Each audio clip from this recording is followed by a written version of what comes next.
જય માતાજી મિત્રો, તો આજે મેં એકદમ ટેસ્ટી હેલ્ધી એવા સાબુદાણાના વડા બનાવ્યા હતા, તે પણ એકદમ ઓછા તેલમાં, અને બટેકાનો પણ બિલકુલ પણ ઉપયોગ નથી કર્યો, અને સાથે તેની સાથે ખાઈ શકાય ને એવી કાકડીની ચટણી બનાવી હતી જે એકદમ ટેસ્ટી બની હતી.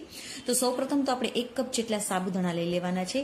તેમાં આપણે તેને પલાળવાના છે. તો આપણે 1 કપ જેટલી જ મેં અહીંયા છાશ લીધી છે. તમે તેની જગ્યાએ પાણીનો પણ ઉપયોગ કરી શકો છો, અથવા અડધો કપ દહીં અને અડધો કપ પાણીનો ઉપયોગ પણ કરી શકો છો. પણ આનાથી વધારે આપણે બિલકુલ પણ સાબુદાણામાં પાણી નથી નાખવાનું. જેટલા સાબુદાણા લીધા હોય ને તેટલું જ આપણે પાણી નાખી તેને 3 થી 4 કલાક માટે પલળવા રાખી દેવાના છે, જેથી કરીને જ્યારે તે પલળી જશે ને ત્યારે એકદમ સાબુદાણા તમારા છૂટા છૂટા થઈ જશે અને એકદમ સરસ પલળી જશે.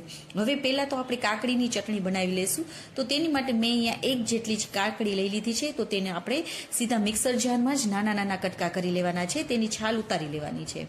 સાથે 1 મેં મોરું મરચું નાખેલું છે અને 1 આદુનો કટકો લઈ લેવાનો છે. હવે થોડી દાંડલા સહિત જ કોથમીર નાખી દેવાની છે.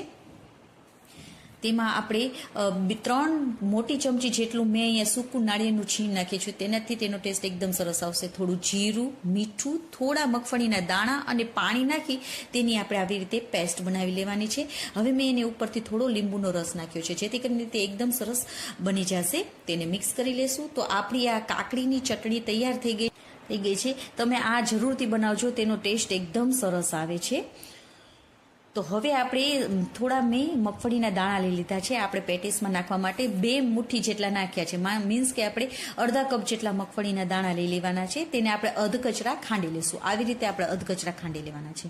મેં હવે સાબુદાણાને 4 કલાક પલાળેલા હતા. તમે 3 કલાક પણ પલાળશો ને તો પણ એકદમ સરસ તે પલળી જશે, બિલકુલ પણ પાણી નહીં રહે. અને જો તમારે પાણી રહેવું હોય ને તો તેને આપણે એક જાળીવાળા વાસણમાં નિતારી લેવાના, જેથી કરીને એકદમ છૂટા છૂટા આવા આપણે છૂટા છૂટા કરી લેવાના છે.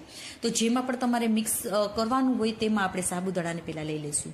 હવે મેં અહીંયા આદુ અને મરચાંને ખાંડી લીધા હતા, તે નાખી દઈશું. 2 મરચાં અને 1 નાનકડો આદુનો કટકો ખાંડી લીધો છે. પછી આપણે જે મગફળી ખાંડી છે તે નાખી દઈશું. થોડી કોથમીર, લીંબુનો રસ નાખી દઈશું.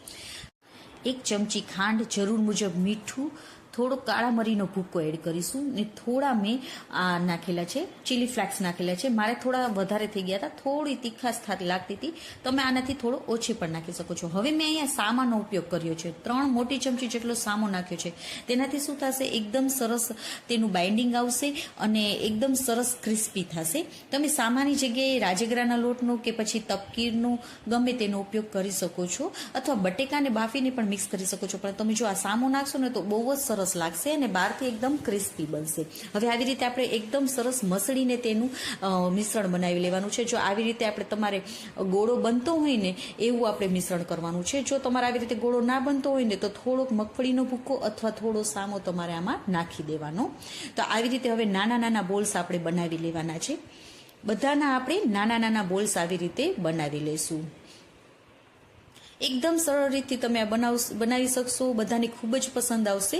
તો તમે પણ એકવાર જરૂરથી ટ્રાય કરજો. તો આવી રીતે આપણે બોલ્સ બનાવી લીધા છે. હવે તમે આને ડીપ ફ્રાય પણ કરી શકો છો, પણ મેં એને અહીંયા અપ્પમના પેનમાં બનાવી છે. એકદમ ઓછા તેલમાં આપણે તેને શેકી લેવાની છે.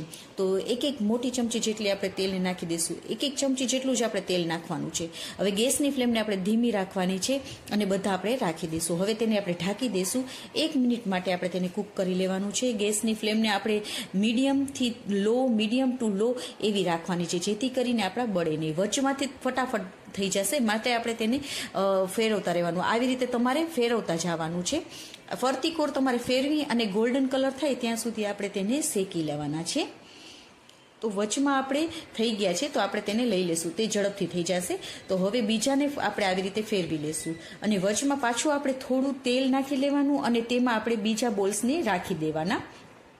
હવે ઢાંકીને ફરીથી આપણે કરી લેવાના. જે થતા જાય આપણે તેને આપણે લેતા જવાનું અને બીજાને આપણે રાખતા જવાનું. થોડું તેલ નાખી અને આપણે રાખતા જવાનું.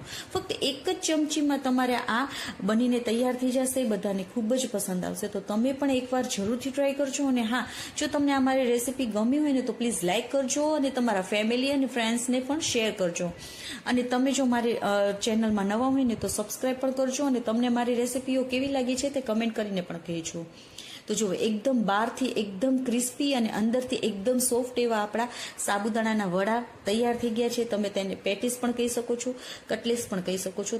તો એકવાર જરૂરથી ટ્રાય કરજો, બધાને ખૂબ જ પસંદ આવશે. તો આવી જ નવી રેસીપી સાથે આપણે ફરી મળીશું. ત્યાં સુધી બાય, જય માતાજી.